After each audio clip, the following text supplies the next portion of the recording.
Welcome to our channel. Today we dive into the world of frugal living with our topic, tips on living below your means to save money. But first, let's establish what frugal living really is. In simple terms, it's about making the most of what you have, stretching your dollar and prioritizing your spending. It's about living within your means, not beneath your potential. It's a lifestyle choice that emphasizes financial health, sustainability, and mindful consumption. Frugality is not about deprivation or compromising on your happiness. It's about making smart choices that align with your financial goals. It's important because it helps you to save money, reduce waste, and live a more sustainable life. In this video, we're going to share practical tips to help you live more frugally, save money, and ultimately, live below your means. These tips are designed to help you make the most of your income, regardless of how much you earn. So, if you're ready to take charge of your finances and live more frugally, let's dive into our first tip. The first tip to living below your means is to create and stick to a budget. Now I know what you're thinking, budgeting? Isn't that just for accountants or finance geeks? But here's the thing, budgeting isn't about restricting your spending and making you feel like you're broke. It's about understanding where your money goes and helping you take control of your finances. Let's take a moment to consider the story of Jane. Jane is a regular person, just like you and me. She used to live paycheck to paycheck, always wondering where her money went by the end of the month. That was until she decided to create a budget. She started by tracking her income and expenses, writing down every single penny that came in and went out. Then she categorized her expenses into needs, wants, and savings. What Jane found was eye-opening. She was spending a lot more on eating out and online shopping than she thought. By making a conscious decision to cut back on these expenses and stick to her budget, she was able to reduce her spending by a whopping 30%. That's almost a third of her income that she was now able to save or invest. Budgeting was a game changer for Jane. It helped her understand her spending habits, prioritize her needs, and make informed decisions about her money. It was the first step towards living below her means and saving more money. Remember, a budget is a tool to help you understand where your money goes and how to better manage it. So why not give it a try? Who knows, you might just be surprised at how much you can save. The second tip for frugal living is to cut unnecessary expenses. Now this might seem like a no-brainer, but it's surprising how many of us overlook this crucial step. We often get caught up in the convenience of dining out, the allure of monthly subscriptions, and the temptation of impulse purchases.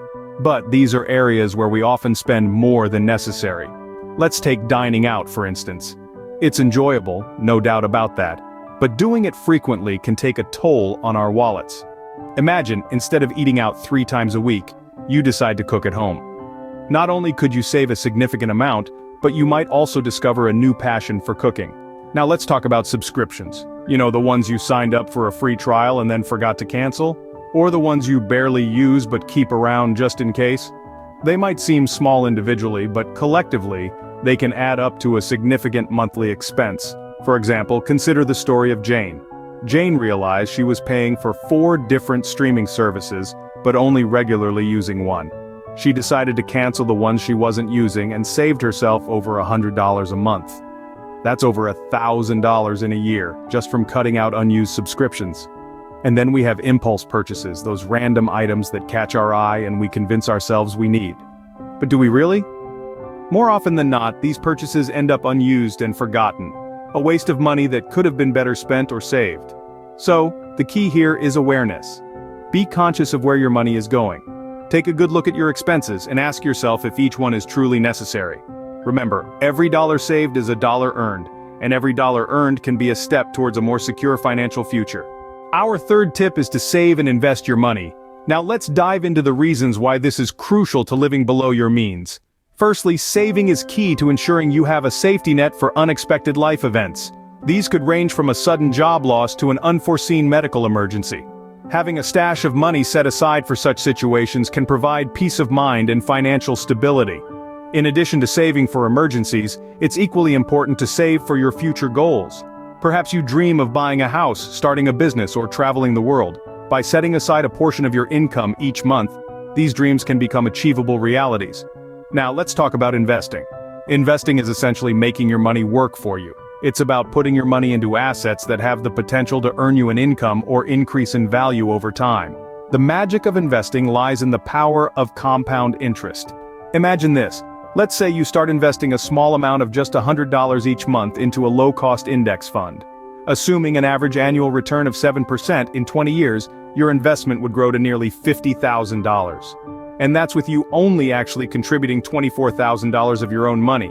The rest is all growth due to compound interest. This is a simple example, but it illustrates the power of consistent saving and investing. It shows that even with a modest income, you can build a substantial nest egg over time. Of course, investing does involve risks, and it's important to do your research or consult with a financial advisor before making any investment decisions. But the potential rewards can be significant. Remember, every dollar you save or invest is a step towards financial freedom. Our final tip for living below your means is to embrace minimalism. Minimalism is more than just a design aesthetic. It's a lifestyle. It's a conscious decision to live with less, to simplify, to strip away the superfluous and focus on what's truly important. Imagine a person we'll call Alex. Alex had a life filled with possessions. A big house, fancy cars, closets full of clothes. But Alex wasn't happy. The upkeep of all these possessions was stressful and costly. So Alex decided to downsize. Alex traded the big house for a cozy apartment, sold the cars, and opted for public transportation, and donated most of the clothes. Now Alex's life is simpler, more focused. There's less cleaning, less maintenance, fewer bills. Alex has more time for hobbies, for friends, for experiences. And here's the kicker. Alex is happier. The clutter is gone, both physically and mentally. And guess what else? Alex has more money in the bank. By embracing minimalism, Alex is living below their means without feeling deprived. Remember, minimalism isn't about getting rid of everything you own. It's about eliminating the unnecessary so you can focus on what brings you joy. It's about living with intention. And as an added bonus, it can also help you save money. Minimalism isn't about deprivation, it's about focusing on what truly matters. We've covered some great tips on how to live below your means and save money. From the importance of budgeting and tracking your expenses, to cutting unnecessary costs, and making the conscious decision to save and invest your money. We've also talked about embracing minimalism, not only as a lifestyle but as a means to financial freedom. Remember, frugal living isn't about depriving yourself. It's about making smarter choices, prioritizing your needs over wants, and directing your money towards your goals. It's about finding balance and learning to enjoy life without overspending. It's a journey of financial self-discovery that can lead to a more fulfilling and less stressful life. Now, we'd love to hear from you. What's one change you're going to make to live more frugally? Let us know in the comments below.